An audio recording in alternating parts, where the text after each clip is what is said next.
bringing the world to your world. This is Walt Disney World Today. Here are Mike Scopa, Len Testa, Mike Newell, and your host, Matt Hochberg. Joining on today's show is Ashley Eckstein, voice of Ahsoka Tano in Star Wars, The Clone Wars, the movie and television series. And she's also the creator of Her Universe, which is the first merchandise line exclusively for female sci-fi fans. Welcome to WDW Today, Ashley. Oh, thank you so much for having me. I'm thrilled to be chatting with you today. It's a huge pleasure to have you. I mean, first as a Star Wars geek, this is like awesome. And then now as a Disney World fan, I mean, this is like double awesome because, you've been a regular to Star Wars weekends for so many years now. And I know you're a Disney World fan yourself. So having you on the show, we're very excited that you took some time out of your busy schedule to talk to us. Oh, not a problem. It's a pleasure to talk about two of my favorite things. Absolutely. And, it's funny, I just mentioned your love of Disney. And, I think what I really enjoy, and a lot of our listeners are going to enjoy, is the fact that you're a Disney World fan, even as a kid, and to this day. You got married at Disney World, which trust me, every girl we ever talk to is always swooning over that idea. Tell us a little bit about your history about being a fan of the Disney parks. Yes, well, you could call me a Disney kid, or you could say I grew up Disney because my dad worked for Disney for over 15 years.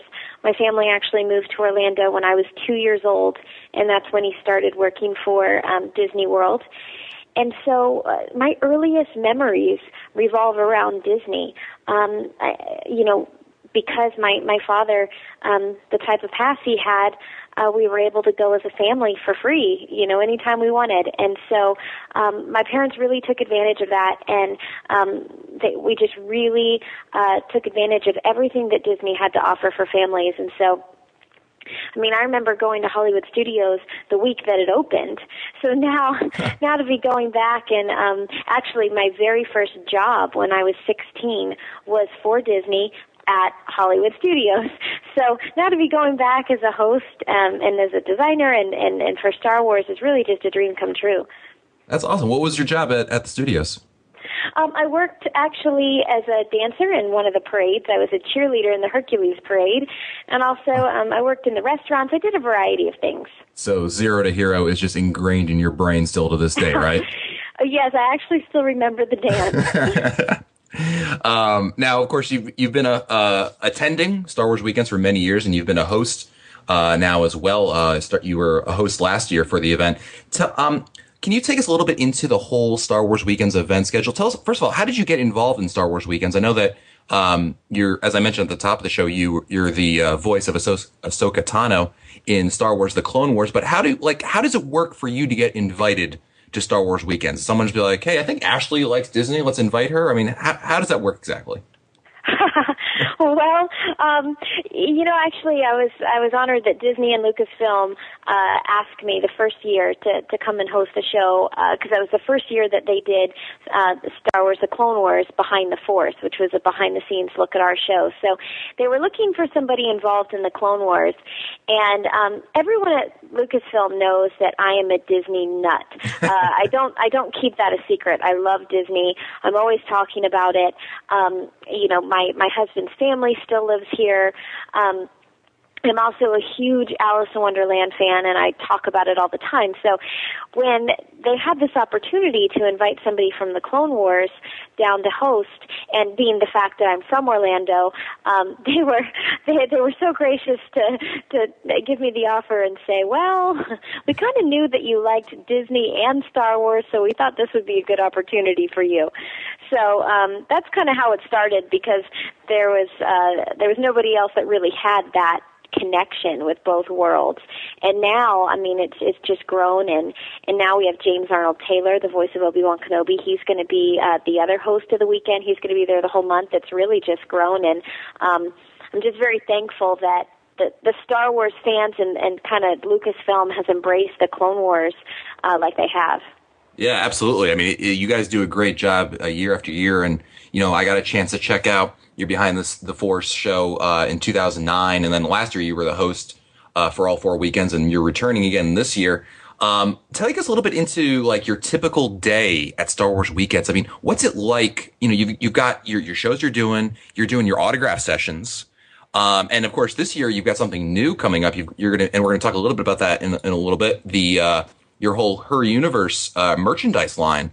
So, like, I mean, are you just like thinking, oh my God, I am going to be running from A to B to C to D the entire day? Like, do you have time to actually sit down? It's actually a pretty busy day.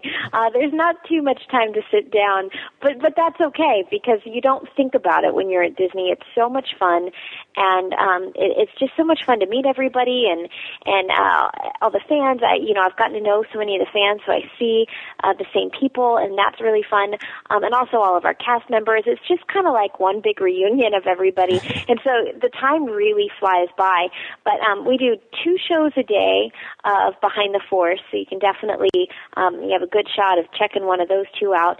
And then we also do the motorcade, the parade once a day, and then I do 2 autograph signings, which make sure, if you don't know to get a fast pass for the autograph signings, you want to make sure you get one because a lot of people don't know that, and they show up thinking that they can just walk right into line, and then they find out that they didn't get a fast pass, and so that's one thing I want to spread the word. If you want an autograph for anyone, make sure you get the fast pass. And then also, there's a new fast pass for me this year. I'm going to be selling my Her Universe Star Wars T-shirts for women and girls for the first time at Disney Star Wars Weekends this year. So I'm actually going to be doing a merchandise signing in the merchandise tent every day, and we have a special hang tag that I plan on signing. Actually, nobody knows that yet. I haven't talked about that. The hang tag. I'm going to be available every day to sign all of the hang tags. So I think you have to get a fast pass for that as well. So definitely look for those fast passes, and I'd love to meet everyone. Absolutely. I know that Disney had mentioned, actually they had tweeted out as of the day that we recorded this, that you were going to be out on May 20th to do a signing. But that's great to hear that they'll be able to, if they're interested in your merchandise, to go check you out every day at Star Wars Weekends.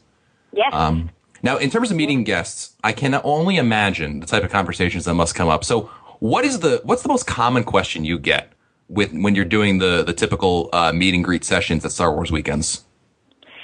You know, I think everybody, since I'm a voice actor and I'm just the voice of Ahsoka, everyone wants to hear me do a line as Ahsoka. So for me, it's pretty easy because it's pretty much just my voice. I lower it a little bit, but I'll say, always in time to save your life, Sky Guy. And so I'm pretty much saying my lines over and over again. The problem is some of the fans have a better memory than I do because we get to read the lines right off the script in the studio. We don't have to memorize the lines. So sometimes I don't remember the lines that they want me to say. So I tell them, hey, why don't you tell me what line you want me to say, and I'll repeat it. Do you have one of those like William Shatner moments on Saturday Night Live where you just yell at them, get a life? No, because you know what? The thing is I feel like I'm just as passionate about Star Wars and also about Disney that I'd be calling the kettle black. I have a huge Alice in Wonderland collection. Actually, I'm going to be putting together my Alice in Wonderland room and painting murals on the walls. So I'm just as passionate as I would say everybody out there. Is it classic Alice in Wonderland, like the animated film, or the new one with Johnny Depp? Oh, definitely the classic. There you go. I loved the new movie with Johnny Depp, but I'm a classic kind of girl, and actually I prefer Disney's Alice in Wonderland even over Lewis Carroll's Alice in Wonderland. I'm definitely a classic Disney animated Alice in Wonderland fan. So, what's your now that you're going to be going to Disney's Hollywood Studios and you're going to be at Disney World for a month? What's your favorite attraction to go on? Ooh, actually, let's see. I can break it down by parks. I love Big Thunder Mountain at Magic Kingdom, and I also love. I'm a huge foodie. Like I love all the food all over Disney, and I love the churros. So I go and I get a churro, and then I go to Big Thunder Mountain.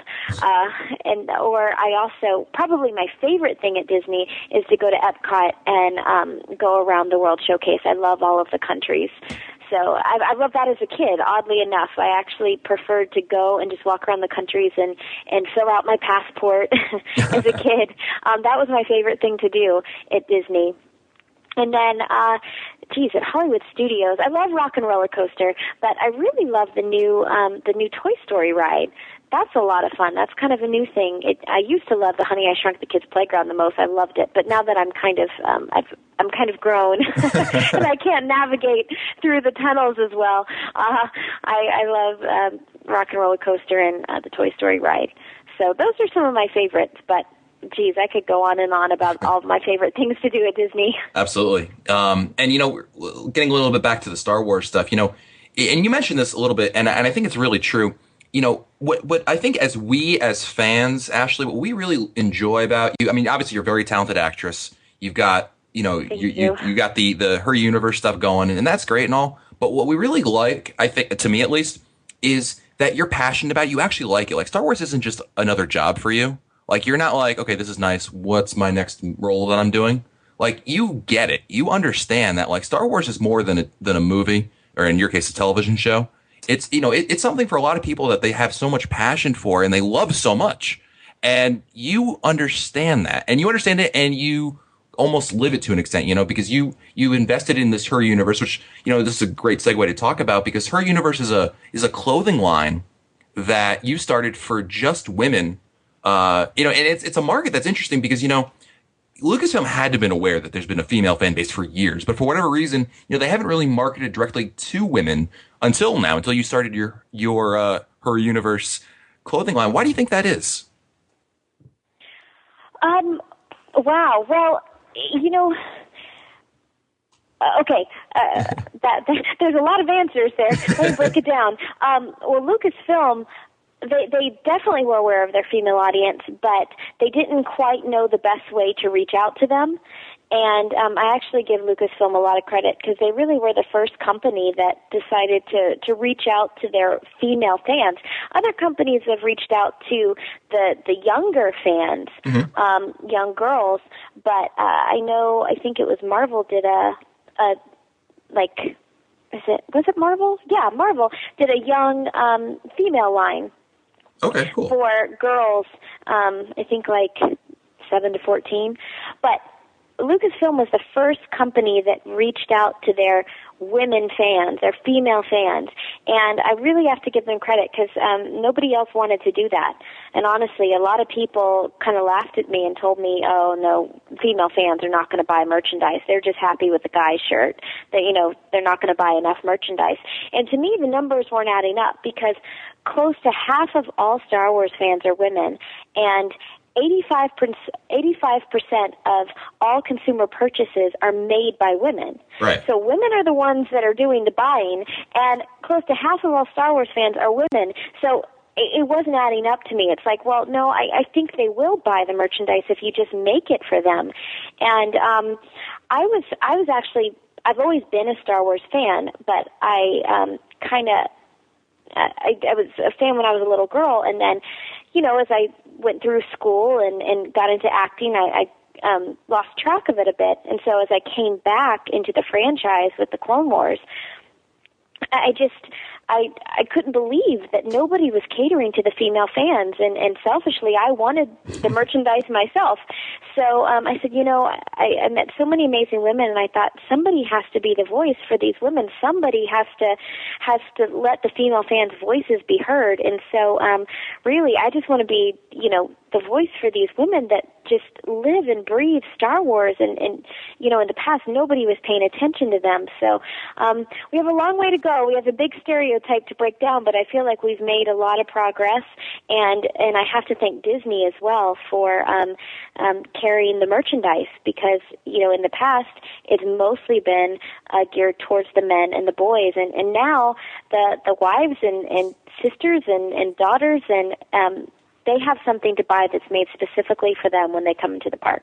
Absolutely. I think it's a great market, and it's something that it's great that you're not only able to provide, but now that Disney's allowing you to sell the merchandise in the parks. I mean, tell us a little bit about what guests can expect if they're going to be at Star Wars Weekends this year. What kind of merchandise will they be seeing in the parks from Her Universe?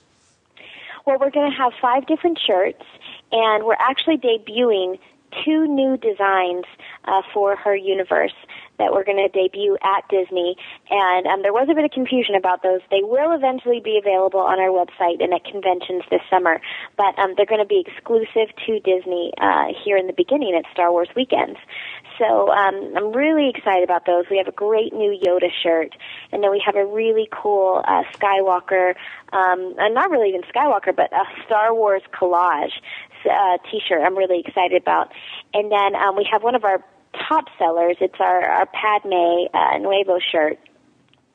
That was a part of our line last year, but it's been our number 1 shirt. It's a beautiful shirt. It's a beautiful piece of art. That's going to be available as well. And then I'm really excited to announce that 2 of our popular shirts from last year, our Ahsoka shirt and also our Daddy's Little Girl shirt, they were only available in adult sizes last year. Well, we're going to make them available in kids sizes at Disney. So they're only going to be available in kids extra small through kids extra large.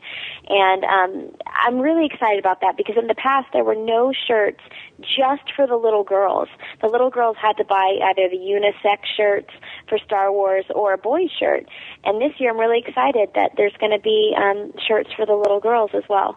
That's awesome. And just a hint for future designs that you're making. If you could incorporate some sort of Admiral Akbar saying it's a trap, guys would appreciate buying that for their girls. I can tell you that right now. Actually, we have explored trying to use that already. So I will tell you it's on our radar. Okay, good to know. Speaking of her universe, in 2010, you've had some key Star Wars artists and other people involved in the whole, Clone Wars contribute to designs for some of your lines. I know that I believe Dave Filoni provided some sketches for Plo Koon. Is that right? Yes. Dave Filoni actually, he provided the art for our Plo Koon and Ahsoka shirt, and that's actually one of my favorite pieces in the collection because it really represents the relationship between Plo Koon and Ahsoka, and I also feel that it represents the relationship between Dave and I. I often call Dave my Jedi Knight, and he calls me his Padawan because I have a lot to learn about the voiceover world. I have a lot to learn about the Star Wars universe still, and he's really taught me so much, and I respect him so much. He's one of the best directors I've ever worked for, and so that shirt has a really special place in my heart. And actually, it's on sale right now on Her Universe, and we won't be continuing it in 2011. There was certain shirts that were exclusive to 2010. So get them while supplies last, because I know that particular shirt, there's not very many left. So definitely want to get one of those limited designs by Dave Filoni. And we'll definitely have more designs coming from Dave Filoni as well.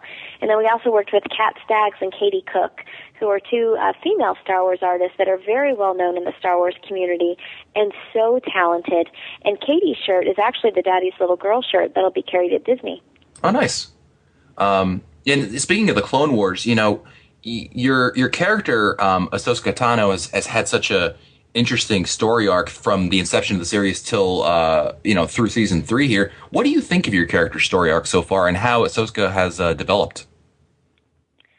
I'm really pleased with the story arc of Ahsoka so far. In the beginning, she was young. She was definitely still immature. She was very smart and very talented, but she had a lot of immaturity.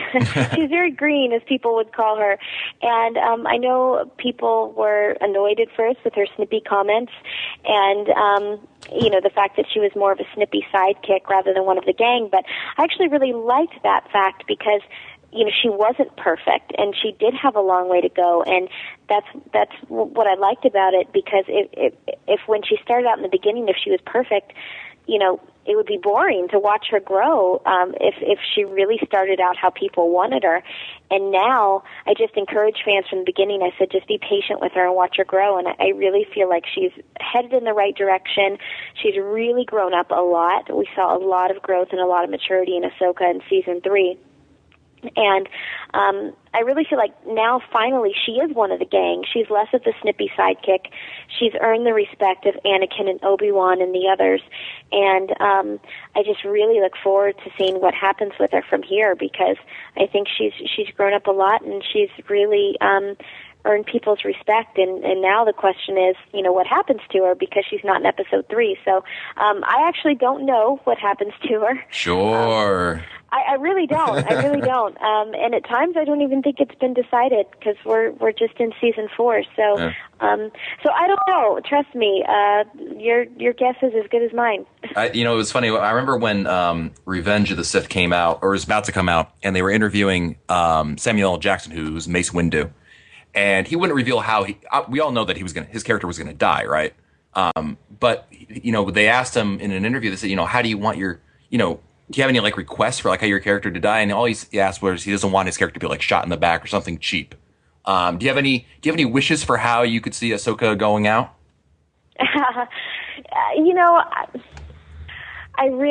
Selfishly, of course, the thought of anything bad happening to her makes me really sad, because I've become emotionally attached to her, and I know attachments are the way to the dark side, but, right. I've definitely become attached to her. But, I really just, like I said, I have so much respect and so much trust for Dave and the writing team, and also Mr. Lucas, that I know that whatever they decide for Ahsoka will be the right outcome and the best outcome for the overall Star Wars story. But I just trust what they come up with. I don't have any say in the writing, and they've done a fantastic job so far. So I trust them, and I know that it's going to be the right thing for Ahsoka and the right thing for the overall story. Absolutely. And of course, I'm sure lots of people are hearing you, Ashley, for maybe even the first time, and they're saying, this actually sounds pretty interesting. Maybe I've seen some episodes of Clone Wars, and, Star Wars Weekend's maybe sounding more and more interesting. So because, they want to come meet you. If someone's coming to Star Wars Weekends for the first time, what's maybe your best tip for them? What's your advice to someone who's coming to Star Wars Weekends? Oh, for the first time, definitely plan your schedule ahead of time. Get the schedule from the park maybe the day before, or just online, because there's so much to do, and you want to take full advantage of everything that there is to do, because there's obviously the show Clone Wars Behind the Force, which you don't want to miss, and then there's the talk show that's hosted by my friend this year, James Arnold Taylor, who is just so funny and such a nice guy, and he's going to be interviewing the likes of Peter Mayhew and Daniel Logan and so many amazing guests this year. So you don't want to miss the talk show. And then also James Arnold Taylor is doing his own show, his own one-man show for the first time ever. And so that's going to be an amazing show. Trust me, I've seen it. It's all about being a voice actor and all of the different characters he plays. But then, as I mentioned earlier, you want to get autographs, and you have to get a fast pass to get the autographs. That's what so many people that come for the first time do not know. And you have to get there early at the beginning of the day to get a fast pass. So, because I hate to see the kids that are crying because they didn't know. So definitely make sure to get fast passes. And at the end of the day, make sure you do not miss Hyperspace Hoopla. It's just a fun dance show. It's just a fun time involving all of the Star Wars characters, so you definitely don't want to miss that. But check out the schedule ahead of time, because if you go in with no schedule, you're only going to get to do a fraction of the stuff that you could do. You want to plan out your day. It's great advice. Of course, Star Wars Weekends will be held May 20th through June 12th, and those are Friday, Saturdays, and Sundays, 3 days each weekend. And, of course, Ashley will be at all 4 weekends, and she'll be there for the events and selling her merchandise. And, obviously I was looking at some of the designs on the website, and some great stuff over there. So, Ashley, we thank you for coming on the show, and thank you for being setting a great example for, the celebrities who get it and get us. That really means a lot to us as fans, that, like I said before, you understand us, and that really means a lot. So, Ashley, thank you so much for coming on the show today. Oh, thank you for having me, and I look forward to seeing you at Star Wars Weekends. Stupid Judy, stupid energy. This has been a production of Mouse World Radio.